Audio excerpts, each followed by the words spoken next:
Bom, pessoal, aproveitando esse feriado prolongado, que aí a gente pode ficar em casa por 3 dias, né? Brincadeiras à parte. De novo, eu vou fazer um vídeo para fazer uma recomendação para os amigos. E também esse vídeo não vai deixar de ser uma validação de uma escolha que eu fiz há mais de 10, 12 anos atrás, tá? Os amigos vão entender. Qual é a indicação? Apesar de ser uma leitura bem técnica, tá? Eu vou indicar para os amigos uma página do Larry Thomas, que só para os amigos terem uma ideia, Larry Thomas é filho de um dos mais famosos cuteleiros americanos, tá? Ele é um metalurgista profissional, ou seja, formado na área. Então o cara, além de ser um knife maker, né, um cuteleiro, ele é um metalurgista. E o Larry Thomas, ele tem entre 5 e 10 anos de conclusão do curso dele. Então, ou seja, ele pegou o último em tecnologia de aços, né, já na sua formação, teve chance de acompanhar nos últimos anos esses aços recém-liberados. É um cara interessado em lâminas, então ele junta o lado profissional dele com o lado de paixão dele, e ele sempre lança uns papers muito interessantes, bastante técnicos, mas muito interessantes para quem quer conhecer um pouco mais. Ah, Cabral, eu só gosto de usar boas lâminas e tal. Olha, mas eu vou dizer que até para você, que como a maioria das pessoas gosta só de usar uma boa lâmina, é uma leitura interessante, porque dá para extrapolar muita coisa nesse trabalho. E eu vou confessar aos amigos, não só um dos trabalhos mais bem elaborados, vamos dizer assim, tecnicamente, com os cuidados para minimizar as variáveis que podiam interferir nos resultados, mas é também um dos trabalhos que mais reúnem dados num só paper. Então tem muita informação, mas muita informação. Tanto é que eu não vou falar para os amigos aqui de cabeça, porque senão eu vou cometer uma série de impropriedades. Ah, Cabral, e esse paper está em português? Não, gente. A língua original do Larry é o inglês, né? Ele é um americano. Mas mesmo quem não entende nada de inglês, com um pouquinho de esforço, está cheio de tabelas, de gráficos que são autoexplicativos. E eu também dei uma olhada no Google. Eu tive o cuidado de, quando você coloca o link ou procura por Knife Steel Nerds no Google, ele te dá a opção de traduzir essa página para o português. Eu traduzi.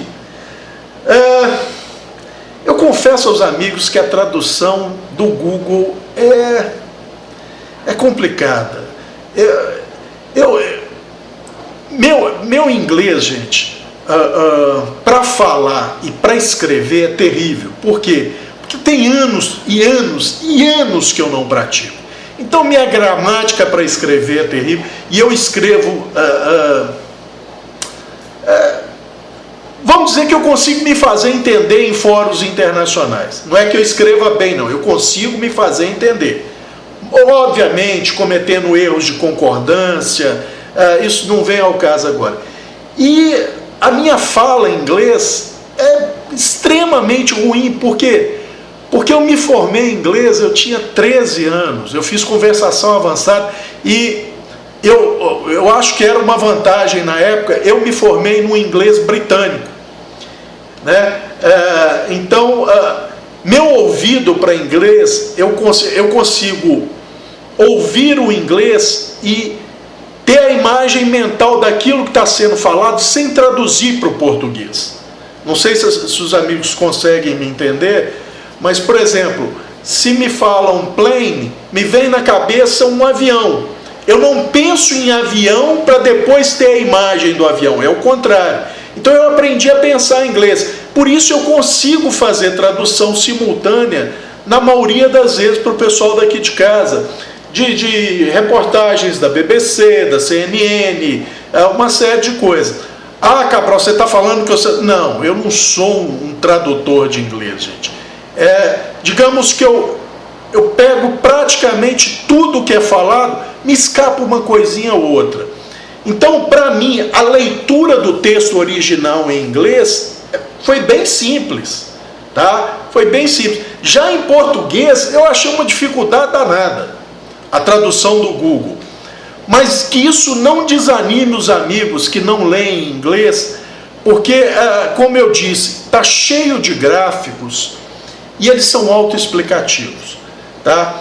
E obviamente, como eu fiz com os vídeos, eu vou deixar o link para a página do Larry Thomas na descrição desse vídeo, tá, gente? Mas por que eu estou falando isso? E sobre o que é esse trabalho que ele fez? Eu vou dar de forma resumida para os amigos o que ele relatou. Sendo um metalurgista, ele presta consultoria para algumas cutelarias comerciais, tá? E aí surgiu uma oportunidade de uma cutelaria que estava trocando a máquina Catra dela por uma mais atualizada, por problemas de defeitos da antiga ou de inconsistências.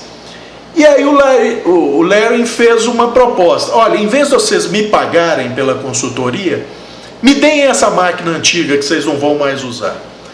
A máquina veio com vários problemas, ele levou algum tempo para corrigir, mas o que é interessante? Ele sendo metalurgista, sendo um cuteleiro, filho de um dos maiores cuteleiros americanos, o que ele esboçou, tendo em vista que ele poderia vir a ter uma máquina Catra de testes? Ele, como metalurgista, gosta de aço, obviamente. Ele tinha vários blanks, ou vários pedaços de aço, de vários tipos de aço, até para interesse próprio de estudo. Então, o que ele resolveu fazer? O que praticamente nunca é feito quando se faz teste Catra. Porque a maioria das indústrias, quando pedem um teste Catra, para comparar o desempenho, eles querem ver o desempenho de uma lâmina. E quando querem de um aço especificamente, eles mandam uma lâmina naquele aço. Então você tem a variável de geometria da lâmina, geometria do fio, tratamento térmico, uma série de variáveis. Que na verdade, o próprio Larry fala isso, a simples geometria de lâmina, geometria de fio e acabamento podem interferir mais no resultado de um teste Catra de retenção de fio do que o próprio aço em si. Então o que ele fez? Ele padronizou todos os blanks dele, mesma espessura e tal, e quando não era possível ter a mesma espessura, ele fez o grind do blankzinho, e os blanks eram o mais simples possíveis, né? Eram retângulozinhos de aço. Ele fez um grind de modo que todos os aços tivessem exatamente a mesma geometria de desbaste e de fio, tá? Então significa que mesmo que ele tivesse um blank com 3,5 mm e tivesse todos os blanks em 3 mm e tivesse um com 3,5 mm, a altura do grind com o ângulo do grind que ele fez fizessem com que o bisel, vamos dizer assim, que é o desbaste primário das lâminas, fosse igual em todos eles.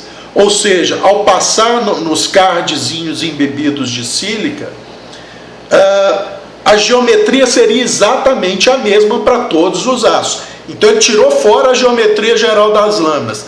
A geometria geral, pelo menos a parte que cortaria, seria exatamente igual para todas. E depois o fio também seria exatamente o mesmo para todos, ou seja, 15 graus de cada lado. Então, o que nós iríamos ver nesse teste dele seria realmente o desempenho do aço, né? A retenção de fio do aço.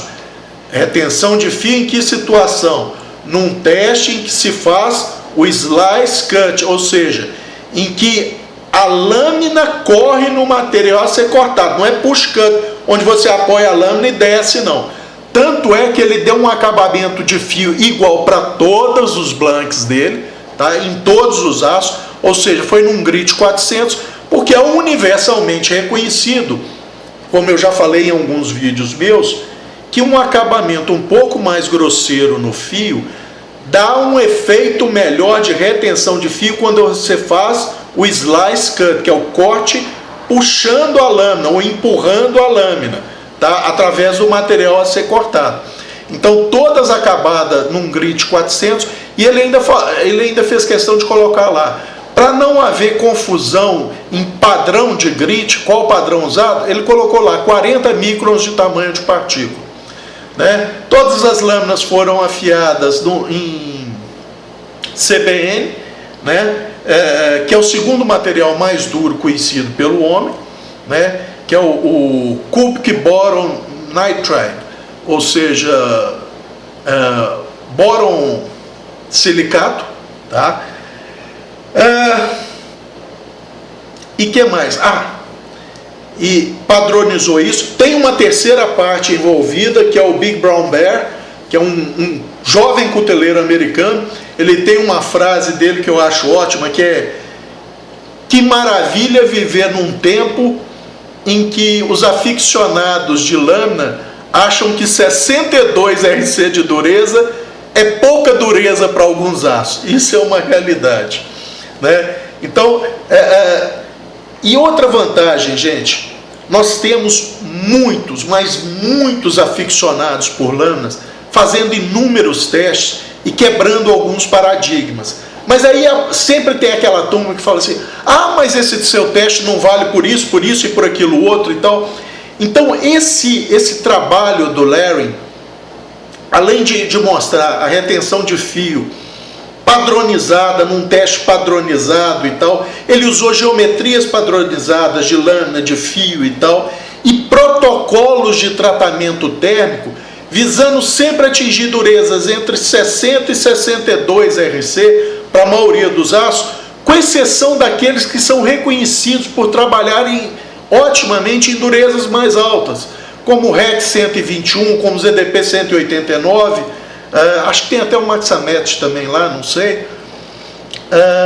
Mas vamos a por que os amigos devem ler e, se possível, guardar, salvar essa página, que isso tem informação ali para os amigos consultarem por anos, mas por anos. Ele também colocou lá outro fator que é importante se levar em conta quando você está falando em lâmina. Não é só a retenção de fio. Outro fator é o que eles chamam de toughness, né? Que é a robustez do aço, a capacidade do aço de absorver choque sem fraturar, sem deformar.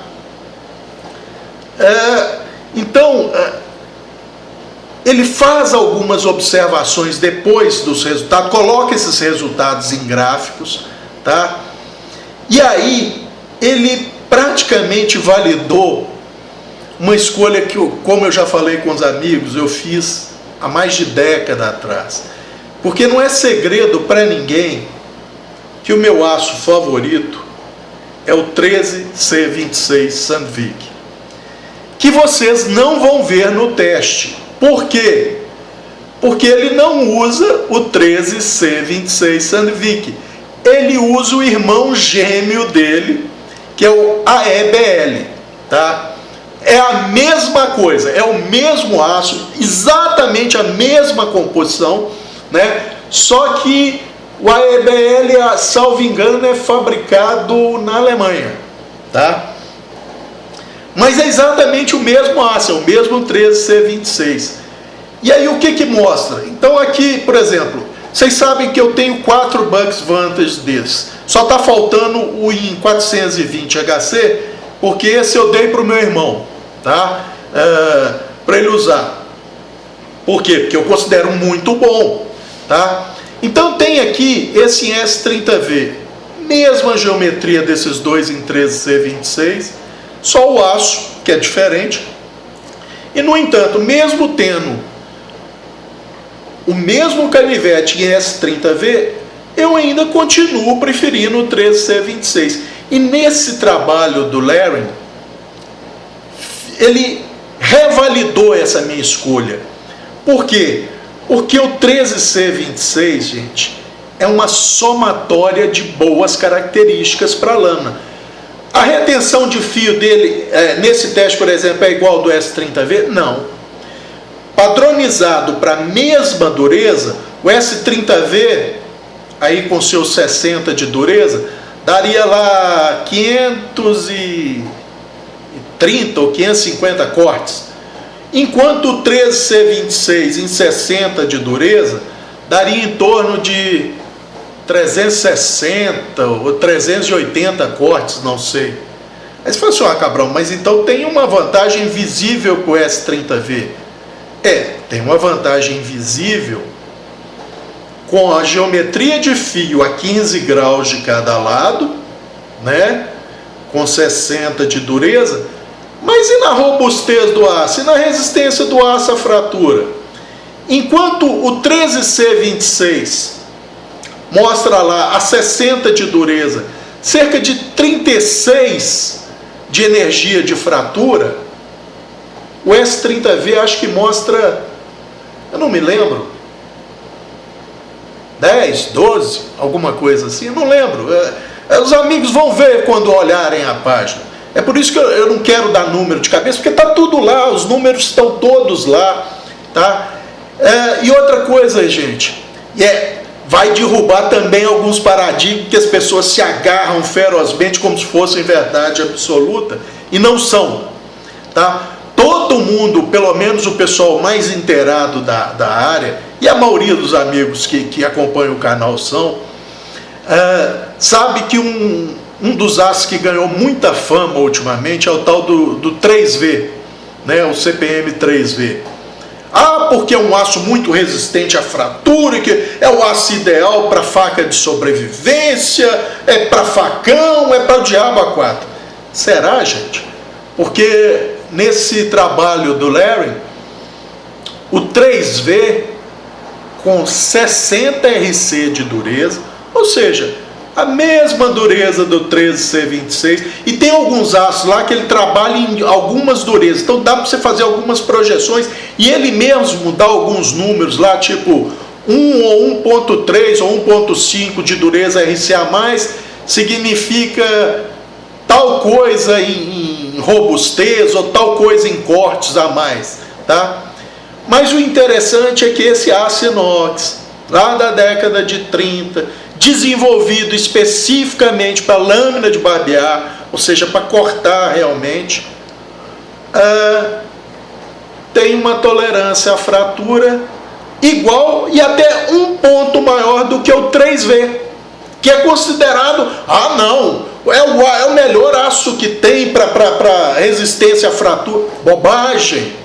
Em mesma dureza, um aço inox, e o 3V é um aço carbono, apesar de ter um conteúdozinho de cromo, né? Um aço inox é mais robusto do que o 3V, tá? Então, gente, é isso que as pessoas têm que levar em consideração. E outra coisa, o 1084, por exemplo, que é da minha Baco, que eu comprei, porque é um aço resistente à fratura e tal, em 60 RC, a resistência à fratura dele é inferior ao 13C26. Os amigos vão ter um choque ao ver, mas está lá escrito, está demonstrado nos gráficos. O Larry é um metalurgista, gente. Ele não ia escrever qualquer coisa por preferência pessoal para que os pares dele caíssem de pau na cabeça dele por falar bobagem. Então, quer dizer, esses últimos vídeos que eu estou postando, gente, indicando vídeos, e nesse caso uma leitura de um trabalho, é para que os amigos abram a mente, abram os olhos, parem de acreditar em verdades ditas ao longo do tempo, só porque muita gente repete isso, então elas viraram verdade sem ser. Tá? Que mais, gente? O bom e velho 5160, que todo cuteleiro usa ou já usou uma vez na vida, com dureza ajustada para 60 RC, desculpem, tem uma energia de fratura de 45. Ou seja, esse aço inox tem 35, 36, o 3V tem 35 e o bom e velho 5160 tem 45. O próximo disso, 40, ajustado para 60 RC, aí eu pergunto, eu faço alguns questionamentos para os amigos. O primeiro deles é o seguinte: para que você vai querer no mato uma lâmina em 3V, que é muito mais difícil, entre aspas, de afiar do que um 13C26 ou do que um 5160? A retenção de fio vai ser basicamente a mesma, porque no mato você não vai ficar cortando material abrasivo. A maior parte do material, capim verde é abrasivo, capim seco é muito abrasivo, mas lembrem-se, como eu já falei, o principal fator de deterioração ou degradação de um fio, mesmo em durezas na casa de 60 RC, não é abrasão, é o que? Rolamento, deformação plástica transitória. Então, a maioria dessas lâminas vai perder o fio mais por rolamento. Vai haver abrasão? Óbvio que vai. Mas o principal fator vai ser o rolamento. E aí, para repor esse fio, um 5160, um 13C26, desculpem, é muito mais fácil do que um 3V, que tem muito vanádio ali. Tá? Então, é para os amigos aprenderem a levar isso em consideração. Outra coisa, tem lá o 1095. Talvez, nesse trabalho dele, eu acho que o 1095 só perde para o O1. Né? São aços muito semelhantes, por sinal. Mas pode ter havido algum probleminha no O1 que ele testou, porque o desempenho esperado seria ser semelhante a 1095. E são os que tiveram pior desempenho. Aí alguém pode estar falando assim: pô, Cabral, você está falando aí que teve validada a sua escolha de anos, talvez década e pouco atrás, mas quase ninguém fabrica hoje em dia lâmina em 13C26. É verdade. Porém, tenham em mente uma coisa: o 14C28N é praticamente a mesma coisa do 13C26. É considerado até um upgrade. O 12C27, extremamente comum nas Moras, na Sanremo, na Ruick, num monte de fabricante, é quase a mesma coisa do 13C26. Qual é a diferença de um para o outro? O tamanho de grão é o mesmo, a robustez do aço é a mesma, apenas a tolerância à oxidação do 12C27 é um pouquinho melhor do que a do 13C26, e o 13C26 tem uma capacidade de endurecimento um pouquinho maior. Tá? Então, por exemplo, se você não pode achar uma boa lâmina em 13C26 hoje em dia, você acha muito boas lâminas em 12C27, que tem um desempenho muito, mas muito parecido com esse. Cabral, mas uma Mora em 12C27 com 58 RC não vai fazer 360 cortes igual 13C26. Provavelmente uma Mora em 12C27 com 58 ou com 57 de dureza, talvez faça o quê? 300 cortes? Para mim está excelente, gente. Dada a robustez dela e a facilidade de você repor um fio. E olha as opções que vocês vão ter além do 13C26.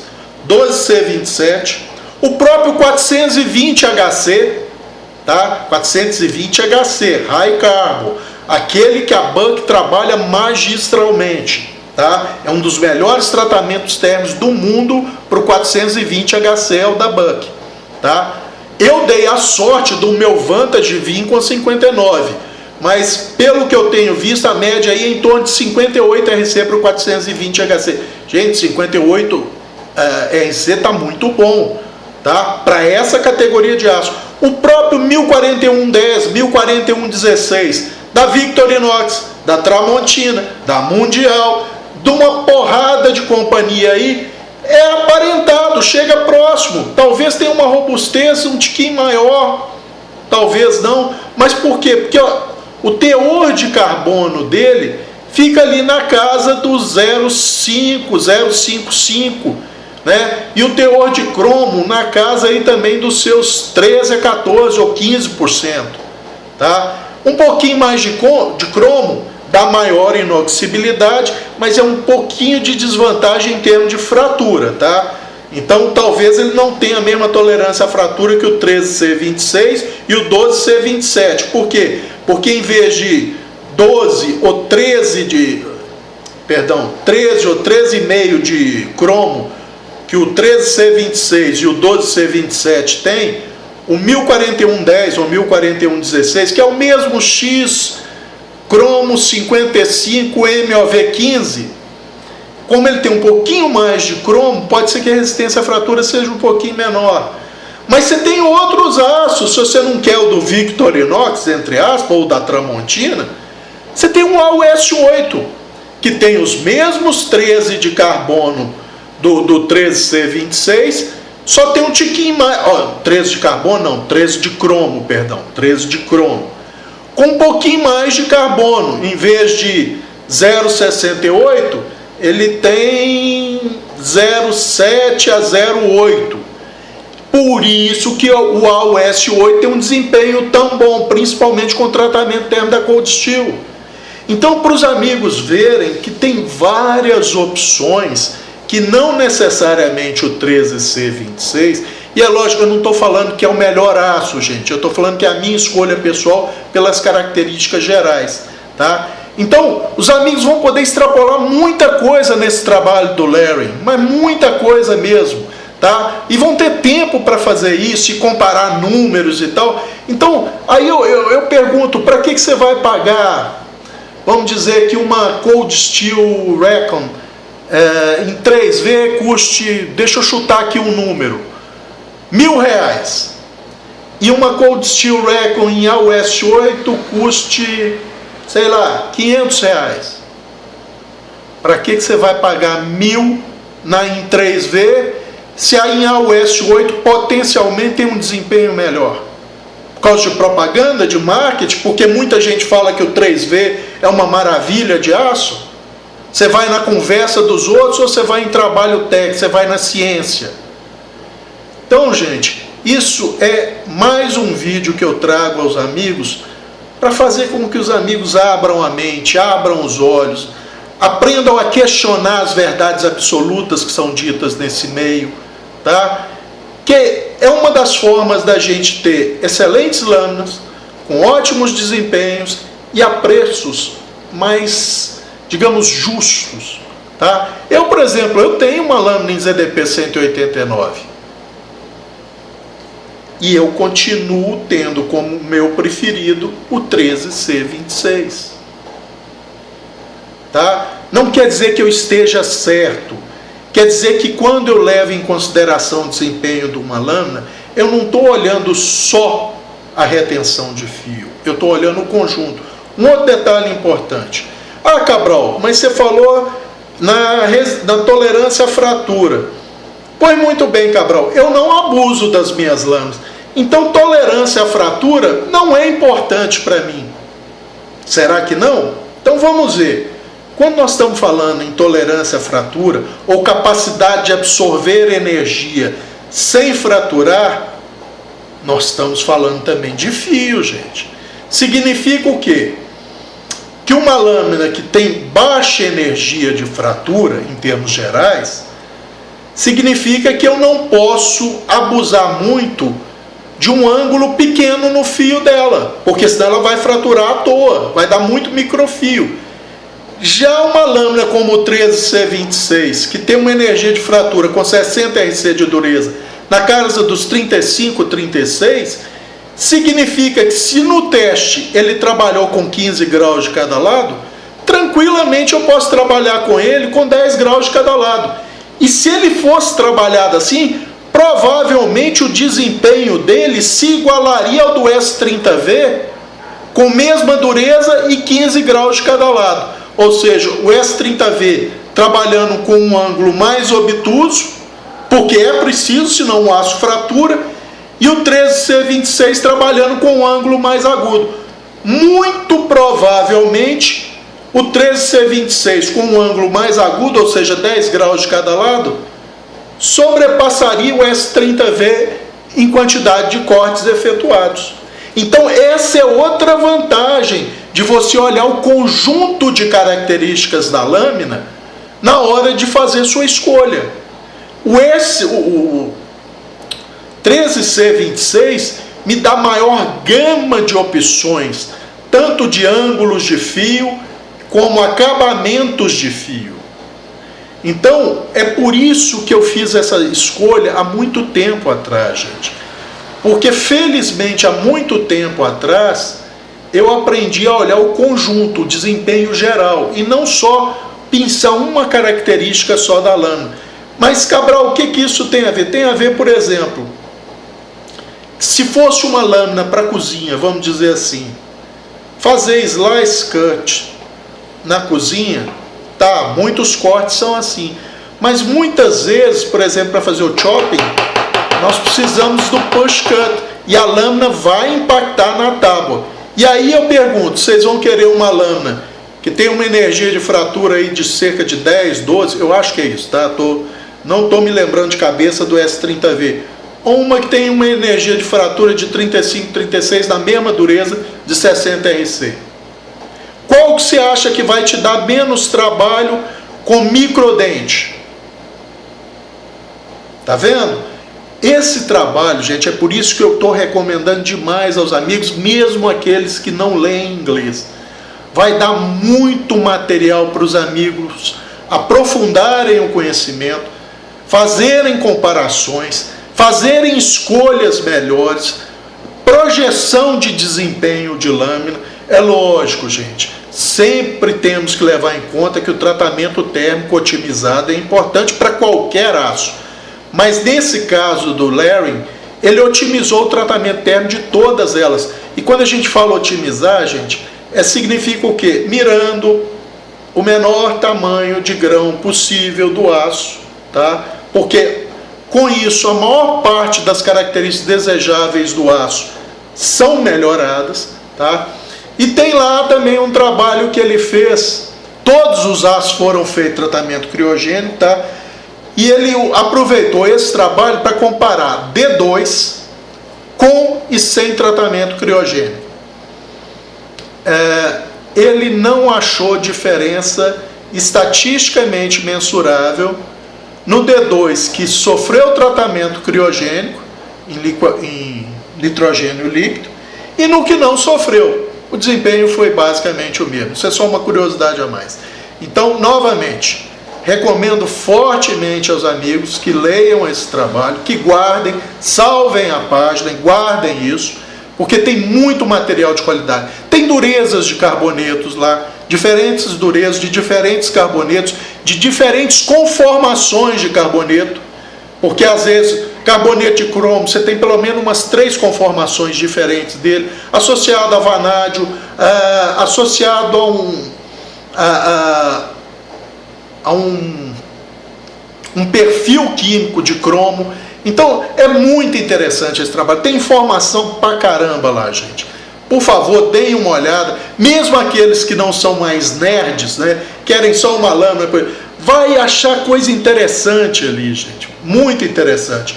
Então esse vídeo era para isso, tá? Para fazer mais uma recomendação para os amigos e tá, um pouquinho para me gabar de eu ter tido, vamos dizer, uma validação, entre aspas, o Larry não fala isso, tá? Mas pelos resultados que ele apresenta, de uma escolha que eu fiz há mais de 10 ou 12 anos atrás.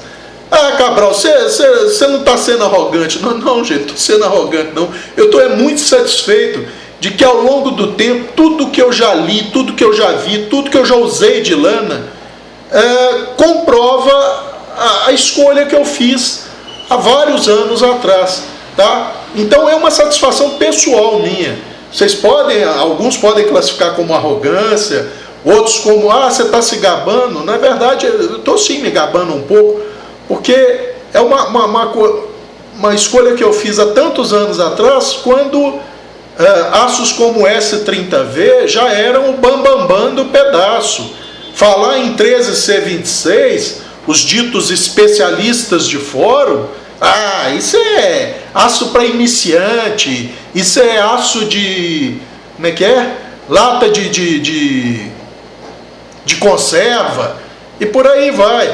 Vocês entrarem em fórum, gente, o que vocês vão ver de especialista, falando que 13C26, 12C27, AUS8, 104110, 104116, 8 cromo 13 MOV, é tudo porcaria. Tudo para eles é porcaria. O que vale é S30V, que agora já está sendo considerado meio porcaria também. O que vale é Maxamet, S90V, 121 Rex, só coisa desse tipo, né? E, no entanto, em características gerais para as lâminas,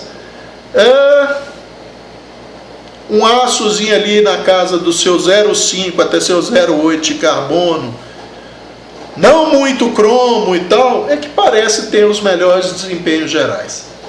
Era isso por enquanto, e lembrando aos amigos, o endereço vai estar na descrição do vídeo, tá? Um ótimo feriado prolongado em casa para todos e um abraço.